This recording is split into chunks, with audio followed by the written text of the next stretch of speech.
Hello नमस्कार दोस्तों, welcome back to वोकैबशाला। अभी हम कर रहे हैं ईडियम्स एंड फ्रेजेस जो ब्लैक बुक से लिए गए हैं। पार्ट 1 और पार्ट 2 हम कवर कर चुके हैं। This is the part 3। Let's begin. पूछा गया है अ डार्क हॉर्स।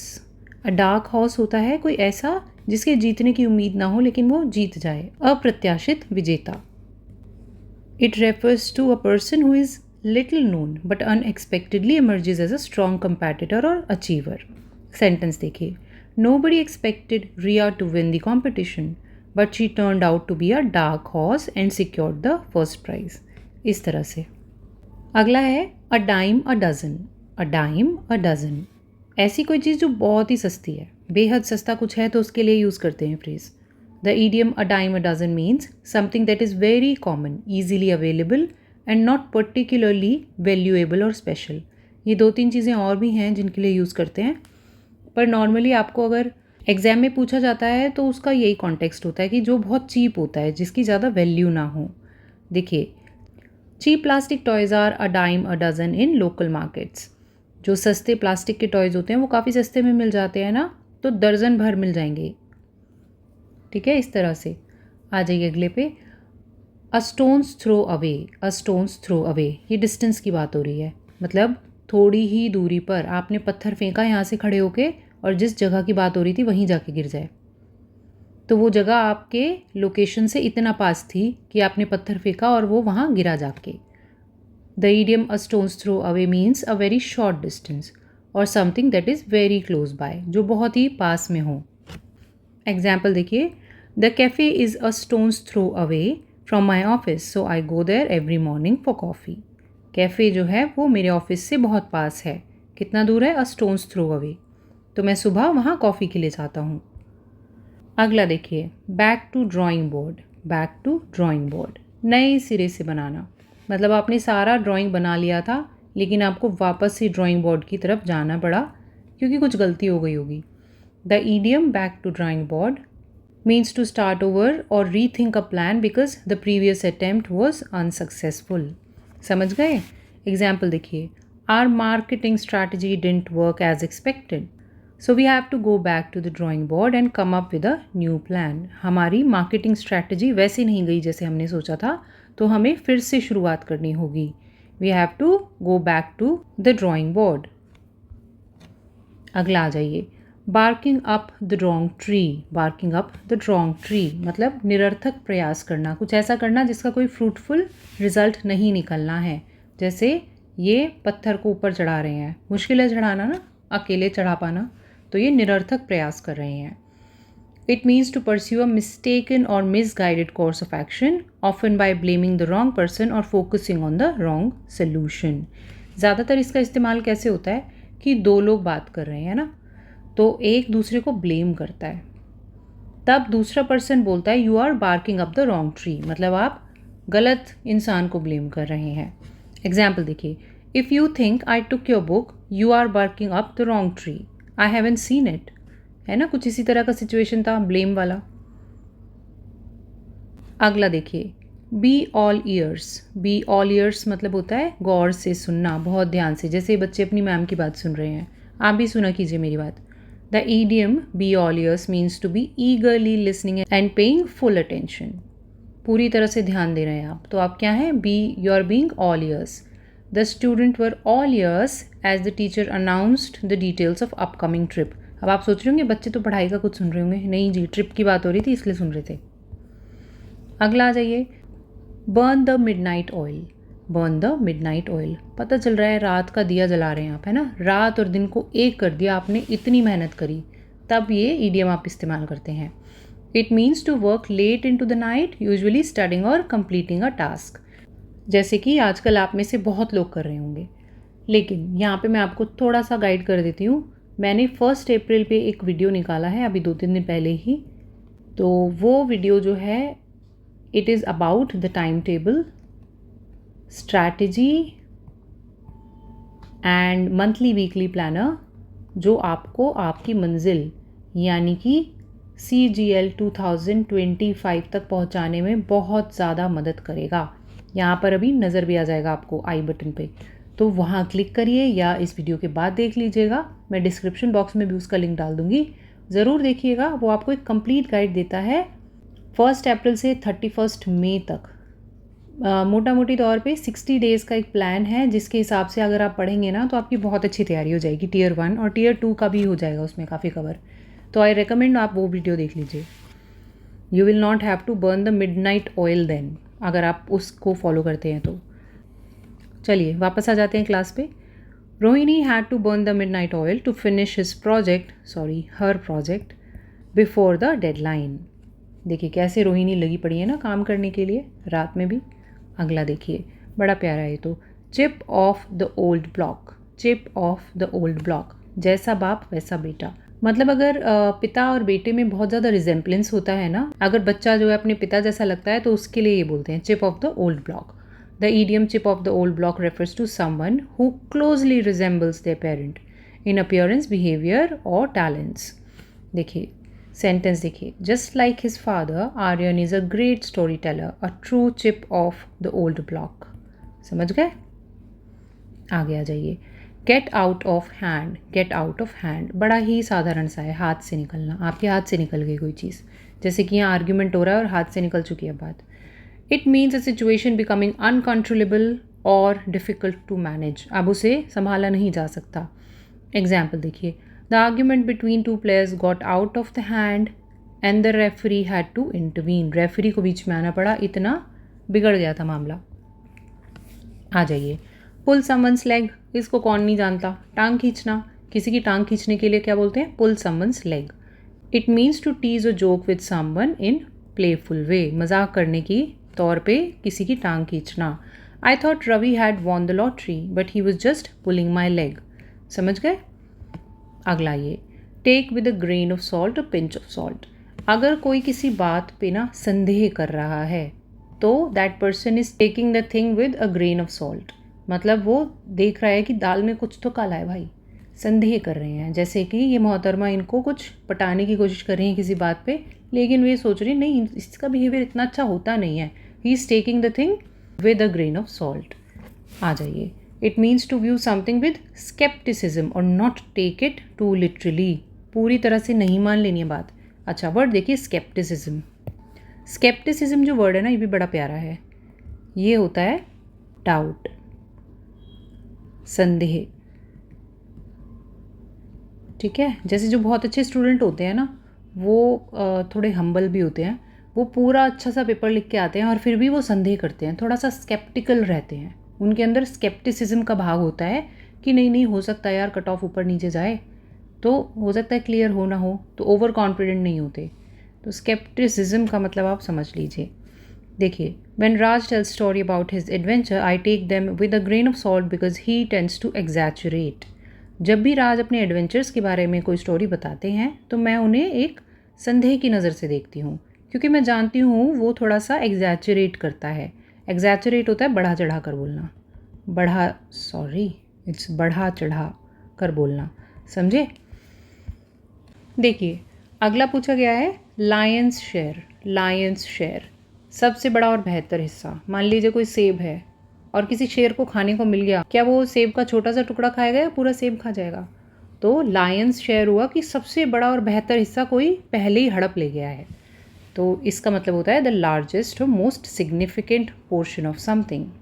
एग्जाम्पल देखिए, Riya did most of the work on the project so she deserve the lion's share of credit. समझ गए हैं? रिया ने ज़्यादातर काम किया है प्रोजेक्ट पर, तो उसको क्या डिजर्व करती हैं? वो lion's share of the credit deserve करती हैं। अगला जाइए, to fight tooth and nail. Tooth and nail मतलब एड़ी चोटी का जोर लगा देना, बहुत ज़्यादा मेहनत करना। इसका मतलब होता है टू फाइट और स्ट्रगल विद ग्रेट डिटर्मिनेशन और एफर्ट टू अचीव समथिंग और डिफेंड वन सेल्फ। सेंटेंस देखिए, the team fought tooth and nail to win the championship, never giving up despite the tough competition. देखिए team ने क्या किया, उन्होंने एड़ी चोटी का जोर लगा दिया, इतनी अच्छे से उन्होंने प्रदर्शन किया चैम्पियनशिप में, चाहे वो कितना भी टफ कंपटीशन झेल रहे थे। आगे आ जाइए, to hit the sack. To hit the sack is सोने की तैयारी करना। जैसे आप पढ़ाई ख़त्म कर देते हैं ना 9 बजे 10 बजे, जब भी आप करते हैं तो क्या होता है, बहुत थक चुके होते हैं सुबह से लेकर रात तक ना, तो you guys hit the sack. Hit the sack means to go to bed or sleep. Example देखिए, I'm really exhausted after a long day at work, so I'm going to hit the sack early tonight. मैं जल्दी सोने जा रही हूँ. आगे आइए, under a cloud. Under a cloud यानी कि शक के दायरे में होना, जैसे कि यहाँ ये मोहतरमा है. It means being in a situation where people suspect you of wrongdoing or where your reputation is damaged. wrongdoing का मतलब होता है कुछ गलत काम. अगर आपने कुछ गलत काम किया है तो आप क्या होंगे, शक के दायरे में होंगे. तो इस सिचुएशन में होना कि लोग आप पर शक कर रहे हैं कि आपने कुछ गलत काम किया है या फिर आपकी जो रेपुटेशन है वो थोड़ी सी दागी हो गई है. एग्जाम्पल देखिए, after the financial scandal the CEO resigned under a cloud of suspicion. किसी कंपनी में कोई फाइनेंशियल स्कैंडल हो गया है, पैसे की थोड़ी हेरा फेरी हो गई है, तो CEO ने क्या किया है, रिज़ाइन किया है, क्योंकि वो शक के दायरे में है. He is under a cloud of suspicion. आगे आ जाइए, as fit as fiddle. As fit as fiddle, बहुत अच्छे स्वास्थ्य में होना. कितना अच्छा है ना, as fit as fiddle. It means to be in excellent health और फिजिकल कंडीशन. बहुत अच्छी स्वास्थ्य है, बहुत अच्छी फिजिकल कंडीशन है, तो आप क्या होंगे, एज फिट एज फिडल होंगे. Even at the age of 70 my grandfather is as fit as fiddle and goes for a morning walk every day. मेरे जो दादाजी हैं वो 70 के होने के बावजूद भी बहुत फिट हैं और रोज़ सुबह मॉर्निंग वॉक के लिए जाते हैं. नेक्स्ट पूछा गया है, best of both world's. Best of both world's बोलते हैं ना, दो जहानों की खुशियाँ मिल जाए, दो जहानों की. कहीं तो सुना है मैंने किसी गाने में. तो दो जहानों का सबसे सब कुछ अच्छा मिल गया आपको, तो आपको क्या मिल गया, हर प्रकार का सुख मिल गया. It refers to a situation where you can enjoy the advantages of two different things at the same time. देखिए, working from home gives me the best of both worlds. I can focus on my task and spend more time with my family. अच्छा था ना, दोनों फ़ायदे हो गए उन्हें. वो जॉब भी कर पा रही हैं और घर में अपने बच्चों के साथ भी रह पा रही हैं. आगे आ जाइए, बाय हुक और बाय क्रुक. बाय हुक और बाय क्रुक, कैसे भी करके, ये तो आपने सुना ही होगा. देखिए, मैं इसके ओरिजिन पे जाने लगी थी इस क्लास से पहले कि इसका एक्चुअल मतलब निकला कहाँ से है, तो वो थोड़ा सा डाउटफुल है. लेकिन जहाँ तक मुझे पता लगा है, हुक होता है जो मछली पकड़ने के लिए यूज़ होता है ना, तो मछली को पकड़ोगे हुक से. और क्रूक जो है ना, पुराने ज़माने में कुछ ऐसी चीज़ होती थी जिससे जानवरों को पकड़ा जाता था. तो या तो हुक से या क्रूक से अपने काम को निकलवाना. To achieve something by any means whether fair और अनफेयर. अब जो फिगरेटिवली यूज़ होता है उसका मतलब है कि अच्छा करो चाहे बुरा करो, कैसे भी करो, काम बनना चाहिए, है ना. तो उसका मतलब होता है ये बाय हुक और by crook. She was determined to pass the exam by hook और by crook and studied every night for weeks. हफ्तों तक वो हर रात पढ़ रही थी क्योंकि उन्होंने पास ही करना था एग्ज़ाम को. आगे आ जाइए, by the skin of one's teeth. बहुत कम अंतर से, बहुत कम अंतर से. तो इसका मतलब होता है बेयरली सक्सीड इन समथिंग और narrowly escape a difficult situation. मतलब कोई ऐसा आपके सामने से निकल गई है, बहुत करीब से कोई मुसीबत निकल गई है, तो आप ये इडियम यूज़ करते हैं. एग्जाम्पल देखते हैं, इससे समझ में आएगा. He caught the last train by the skin of his teeth just as the doors were closing. उन्होंने आखिरी ट्रेन को पकड़ा by the skin of his teeth. इतनी करीब से निकल रही थी, बस वो घुस ही गए, डोर बंद ही होने वाले थे.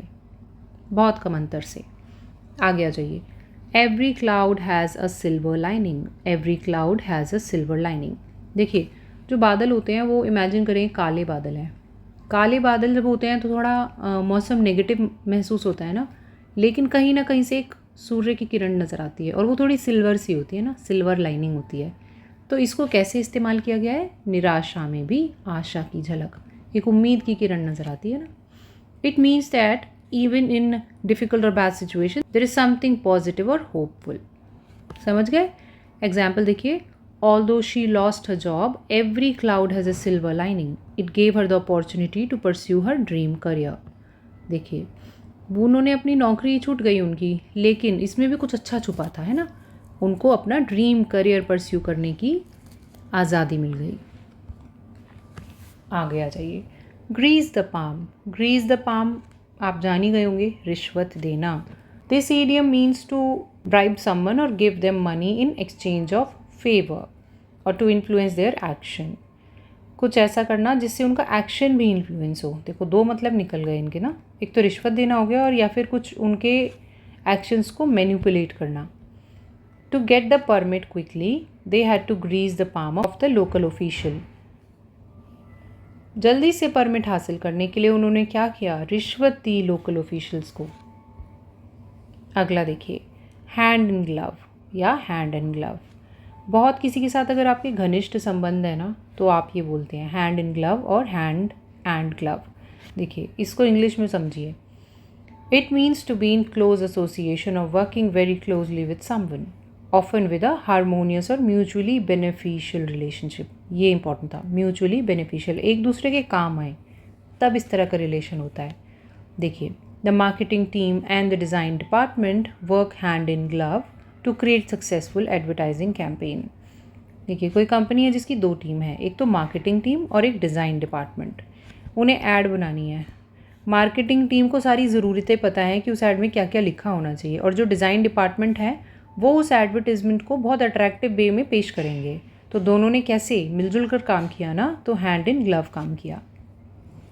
अगला जाइए, इन हाई और good spirits. In high spirits और गुड स्पिरिट्स मतलब उत्साह से भरपूर। देखिए कैसे नाच रहे हैं बच्चे, जैसे कि आपका एग्ज़ाम क्लियर हो जाएगा तो भी आप हाई स्पिरिट्स में होंगे। वैसे तो हर दिन रखा करिए गुड स्पिरिट्स, क्योंकि आप हर दिन पढ़ाई करके भी कुछ तो अचीव कर ही रहे हैं ना, तो चेयरफुल रहा कीजिए। It means to be cheerful, happy और पॉजिटिव मूड। सेंटेंस देखिए, after hearing the good news she was in high spirits for rest of the day. अच्छी खबर सुनने के बाद में पूरा दिन उत्साह से भरी रहीं। आगे देखिए, keep at arms length. Keep at arms length, arms length तो समझ गए ना आप, एक हाथ का डिस्टेंस। तो एक हाथ का डिस्टेंस रखना यानी दूरी बनाना, दूरी बनाना। जैसे कि ये देखिए यहाँ पे बना रहे हैं। The idiom keep at arms length means to maintain a safe distance from someone, either physically और emotionally, often to avoid becoming too involved. समझे ना, सेफ रहने के लिहाज से एक दूसरे से थोड़ा दूर रहें। हो सकता है आप पास आए तो आपकी लड़ाई हो जाए, तो आप क्या करते हैं, चल भाई दूर दूर रहते हैं, तो you are keeping at an arm's length. He decided to keep her at arms length after their disagreement, not wanting to get too close again. समझ गए हैं सिचुएशन क्या रही होगी। आगे आइए, strain every nerve. Strain every nerve यानी कठिन परिश्रम करना, बहुत ज़्यादा परिश्रम करना। नर्व क्या होता है, नर्व बताइए मुझे कमेंट सेक्शन में लिखिए अगर आप जानते हैं तो। नहीं जानते हैं तो लीव इट लाइक दैट। देखिए, it means to make an extreme effort और work very hard to achieve something.